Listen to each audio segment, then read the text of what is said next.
Ito serye number 15. Nagmold lang ako ng oblong shape na bagong saing na kanin gamit ang cling wrap. Tapos ay dalawa pang mas mahabang oblong shape para naman sa tenga. Katapos nga, inayos ko lang siya sa baunan katulad nito. Nagmoldan din ako ng dalawang bilog para naman sa mga kamay. Lagay ako ng mini bowl at isang kutsara para halimbawa is kumakain sa cinema roll. Nagad ako ng steamed corn and crab stick, tapos hiniwa ko naman into strips yung meatloaf. Add na lang din ako ng boiled egg, tapos hiniwa ko ng pasigsag katulad nito. Loob ng bowl is nagcut lang ako ng strips ng scrambled egg, tapos ay inayos ko lang ng ganito. Mas sa mata is separate ko yung egg yolk sa white, then yung white is kinulayan ko lang siya ng food coloring na kulay blue. Same lang din ang nilagay ko sa bibig. Para naman sa headpiece is kinat ko lang yung marshmallow into 2.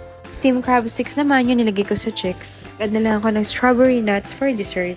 For sure, siguradong happy tummy na naman si ate. Till our next bento. See you!